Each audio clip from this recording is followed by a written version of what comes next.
Bucknutters, welcome to the Morning 5 on Wednesday, November 26, 2014. I am Dave Biddle, and I'm joined by Duane Long.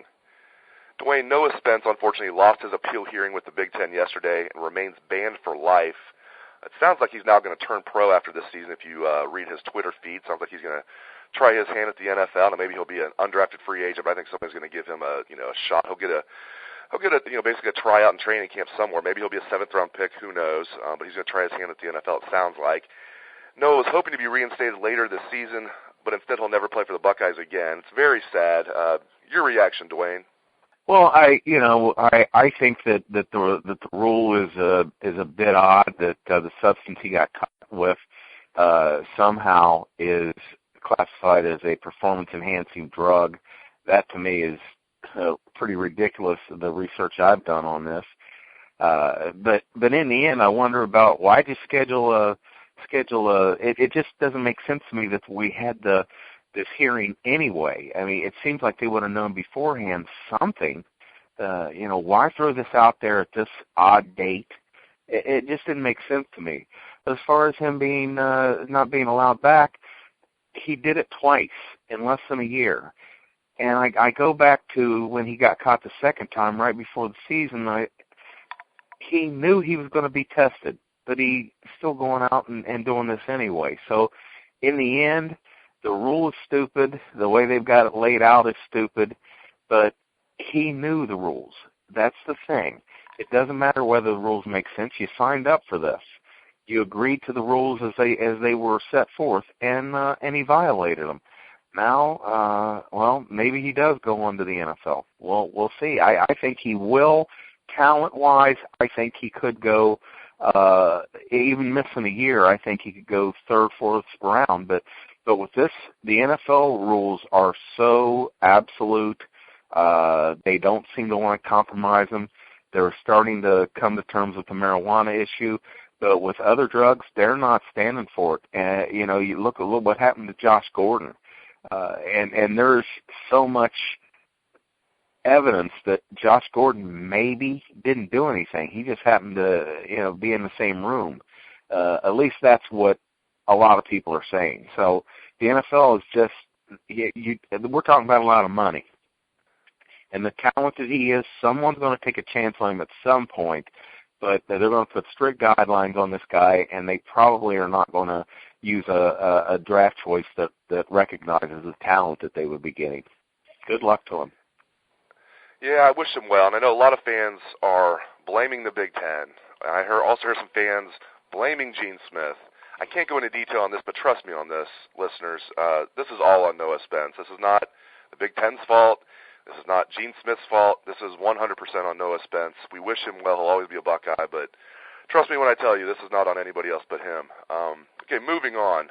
And speaking of more players moving on, Urban Meyer confirmed yesterday that Chris Carter and Antonio Underwood will not be returning as fifth-year seniors in 2015. They will finish out this year.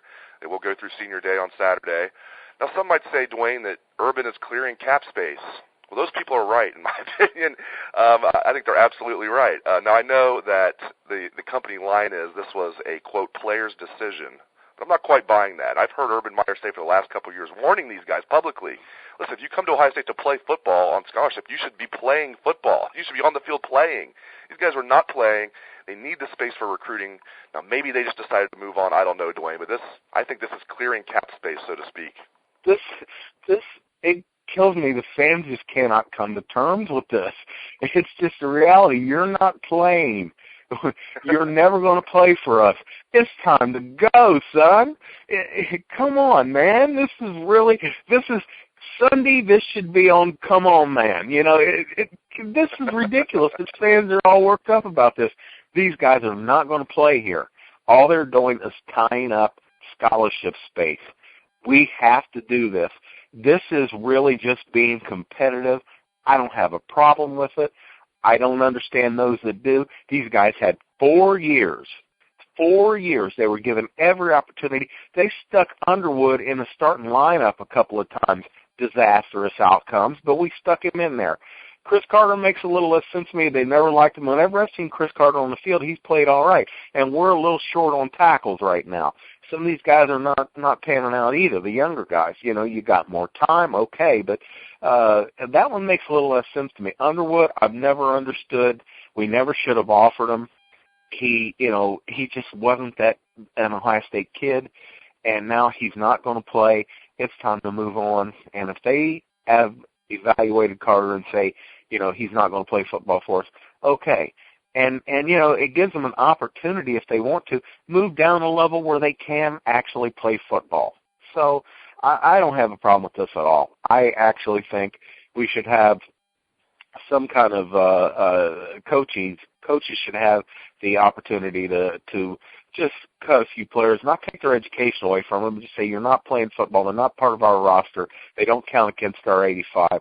If they want to go somewhere else and play, they can go anywhere they want outside of a conference and play, but immediately, at the same level, but they don't count against the 85 if they want to stay at Ohio State or whatever school they're at. So I'm fine with what they did here.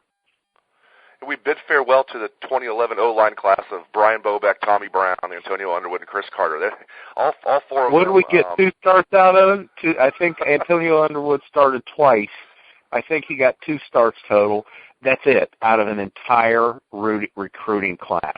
That right there, that puts a bow on it. Wow, we were talking about it back then, Dave, and that we reached all the way around on an entire offensive line class, with Bobeck probably being the highest rated of them, and he was the first one to leave. Never stepped foot on the field in any way, shape, or form. Chris Carter never stepped foot on the field as an offensive lineman. And, Underwood did a couple of games. Tommy Brown did after walk-ons. I don't think I ever saw him on the field in front of walk-ons. Just an absolutely disastrous offensive line class. It's time for some Michigan predictions. The Buckeyes are 21-point favorites over the visiting Wolverines this Saturday. The spread opened at 20 and has risen a point, meaning the money is going the way of the Buckeyes, at least slightly. Duane, this seems very high to me for a rivalry game. I know I'm jaded from the 90s. This reminds me a lot of 96 when Ohio State was an 18-point favorite at Ohio Stadium, and of course lost 13-9. Good news is John Cooper's not going to be coaching this Saturday. I do have the Buckeyes winning somewhat comfortably, but I do not have them covering the point spread. My prediction is 31-17 Ohio State. I'll be happy with that. A win over Michigan. I hope it's not as close as last year. That was a little too close for comfort. You give me a 2-touchdown win over Michigan, I'll take it any year. I don't care if they're favored by 21. Maybe you feel different. Do you think Ohio State's going to cover the spread? Give me your prediction for the game this Saturday. Well, when I look at these two teams, I looked yesterday for a game the last time we really curb stomped Michigan. And I had to go back to 1968 when we ran up 50-14, and that actually struck me. It's been that long, as lopsided as the rivalry's been, especially in the last 10 years, and we still only run them out of the joint.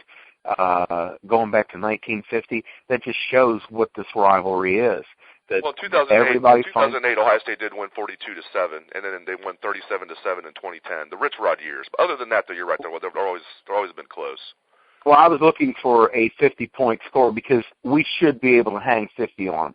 We're hanging 50 on everybody. Last week we turned the ball over 3 times and still scored 42 points. It's just this offense. Alabama may be the only defense in the country that could keep this team firing all cylinders under 40 points. It's just that good.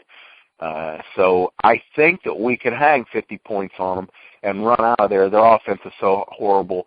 I think it could be a potential shutout. I really do. But this is such a rivalry game. We thought the same thing last year, and we escaped with a interception on a 2-point conversion.